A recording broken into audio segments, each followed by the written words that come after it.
경인방송 FM 90.7MHz 까칠한 시선 이도영입니다. 오늘은 부평구 갑 선거구에 도전장을 내민 젊은 피 국민의힘 유재홍 예비 후보 스튜디오에 모셨습니다. 후보님 안녕하세요. 네, 안녕하세요. 경인방송 청취자 여러분 반갑습니다.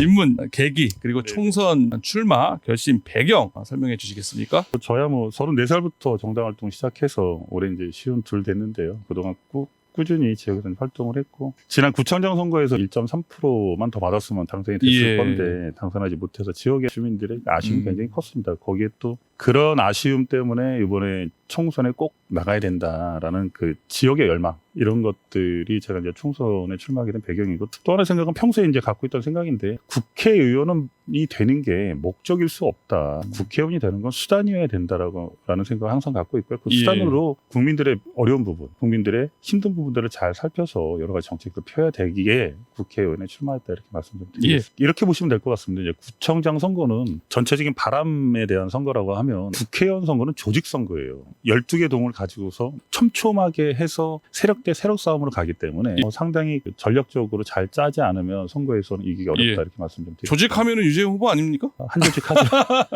네. 알겠습니다. 지금 예비 후보 등록을 하시고 경선까지 치르셨는데요. 지금 예비 후보 활동 어떻게 하고 계십니까? 우리 경선에서 같이 함께 뛰어준 우리 경선 후보님께 진심으로 고생했다고 이 방송을 통해서 다시 한번 유례 말씀드리고 싶고요. 선대위를 이제 구성을 하고 있고, 선거 조직들을 지금 만들고 있고, 경선을 통과했기 때문에 지역에서 이제 인사 다니는 게 되게 갈 장소가 많아서 계속 인사 다니고, 또 여러 가지 방송 쪽에서 촬영도 있고 인터뷰도 있고 해서 굉장히 바쁘게 지내고 있습니다. 제가 다시 20분에 나가서 아침 인사를 시작을 했고, 그렇게 하면은 한 7시 10분이나 20분까지 하고 이제 들어와서 좀 쉬죠. 이제 본선에서 이제 붙어야 될, 지금 거기 노정면 후보가 예비후보 등록을 한 상태에서 민주당에서 좀 전략 공천을 했단 말이에요. 게다가 또 복잡한 지역구 아니겠습니까? 또 이성만 의원의 무소속 출마 가능성까지 지금 배제할 수 없는 상황.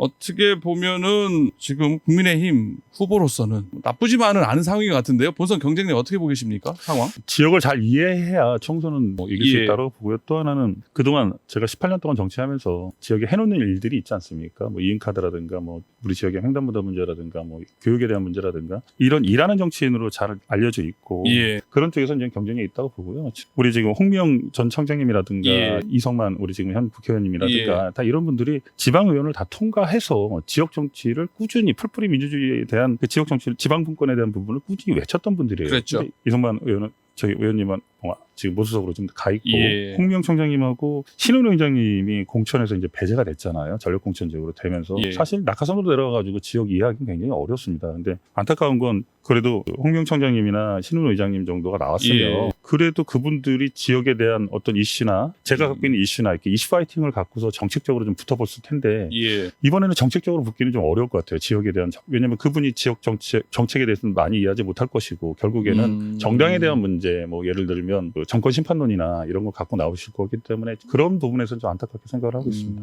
왜 그러냐면 지역적인 측면에서는 제가 월등하게 이해를 하고 있고, 스킨십도 더 많이 했기 때문에 그런 점에서는 충분히 1대1로 붙어도 자신 있다? 자신 있습니다. 지역 현안과 연계한 대표 공약 소개해 주시겠습니까? 일단 우리 부평에는 삼보급단 이전 문제라든가 공병부대 그 이전 부지 활용이라든가 캠프마켓 재개발 재건축에 대한 문제, 주차장 확보, 안심부평 만드는 문제, 청년 문제, 저출산 문제, 다 여러 가지가 있지만 그 중에서도 제일 중요한 건 삼보급단 이전 문제인데, 이 지금 삼보급단을 이전하면서 거기 이제 주거시설로 이제 아파트가 들어온다고 해서 지역 주민들이 상당히 걱정을 많이 하고 있습니다. 그런데 제가 봐서는 이제 주거부단지로 구성하는 것보다는 부평은 먹고 사는 게 굉장히 어렵습니다. 지역적으로 여러 가지 문제 때문에 경제적으로 굉장히 어렵잖아요. 그래서 이곳에 기업을 한번 유치해보고 싶다라고 생각을 갖고 있고, 시장님과 잘 소통해서 이런 곳에 기업들을 유치해가지고 부평 경제를 좀 살려보고 싶고, 또 하나는 캠프마켓 문제로 여러 가지 지금 논란들로 있습니다. 시민단체 분들하고 건물을 존치하냐 존치하지 말아야 되냐, 이런 것들에 대한 정리를 확실하게 좀 해드리고 싶어요. 왜 그러냐면 이게 계속 늦어지면 늦을수록 그 토지비는 올라가고 여러 가지 문제들이 발생되기 때문에 이런 부분을 명확하게 해드리고 싶고, 또 거기에 인천 의료원이 들어오기로 우리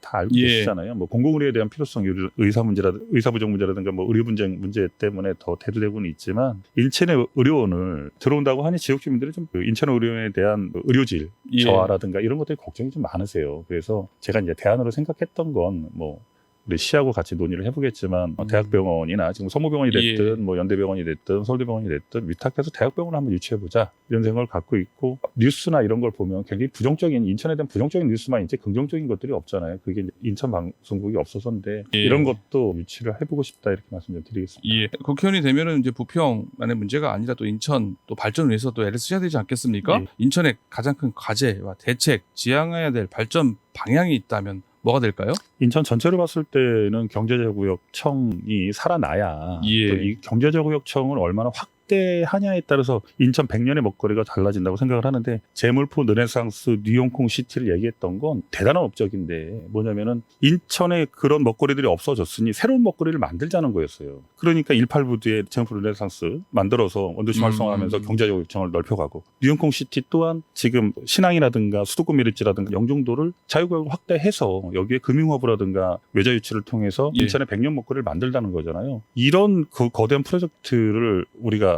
유정부 시장이 수행할 수 있도록 뒷받침해 주는 거. 이게 인천에서 가장 큰 문제고 인천의 100년 먹거리를 만들어내는 일이기 때문에 이 일에 대해서는 저는 만약에 기회가 된다고 하면 헌신하고 싶습니다.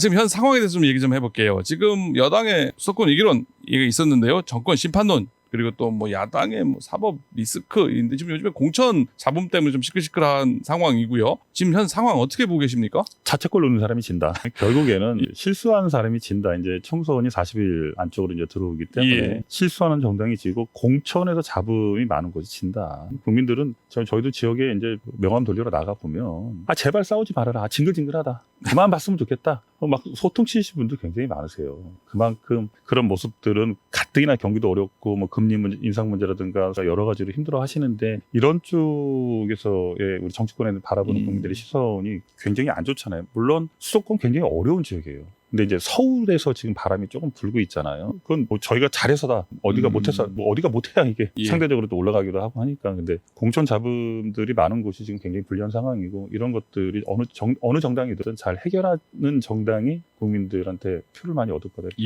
또 하나가 또 부평 가변 지금 제3지대 후보가 지금 예비후보 등록한 상황 아니겠습니까? 개혁신당의 문병 후보가 지금 예비후보를 등록했는데요. 지역 표심에 얼마만큼 영향을 미칠 거라고 보십니까? 저는 크게 영향을 주지는 못할 거라고 봅니다. 왜냐하면 부평 갑에서 개혁신당이라는 게 뭐예요? 좀 개혁적이고 그다음에 진보적이고 양 정당을 다 흡수하고 그거에 대한 이해도가 높은 사람이 나와줘야 되는데 우리 지금 문병호 의원님 나오셨죠. 개혁신당으로. 부평에서 민주당에서 국회의원을 2번을 하셨고 지역 정치를 여러 번 하셨다가 우리 국민의힘으로 가셨다가 다시 또 개혁신당으로 오셨는데 이런 측면에서 보면 개혁적인 성향은 제가 좀 더 개혁신당에 걸맞지 않나 이렇게 보고 있고요. 마지막으로 지역구 주민 여러분들께 또 경선에서 승리하고 유권자 여러분들에게 만나는 자리인데요. 유권자 여러분께 꼭 하고 싶은 말씀 듣고 오늘 인터뷰 마무리하겠습니다. 지역을 잘 모르고 선거에 나온다는 건 저는 합리적이지 못하다고 보고 또 지역 주민들도 대부분의 분들이 그렇게 생각할 거라 생각합니다. 그래서 일 잘하는 사람이 누구인지 일상에 어디가 제일 유리한지를 잘 생각하셔서 꼭 4월 10일 투표해 주시길 당부 부탁드리겠습니다. 이상입니다. 고맙습니다. 오늘 바쁘신 와중에도 이렇게 방송국에 출연해 주셔서 고맙습니다. 후보님. 감사합니다.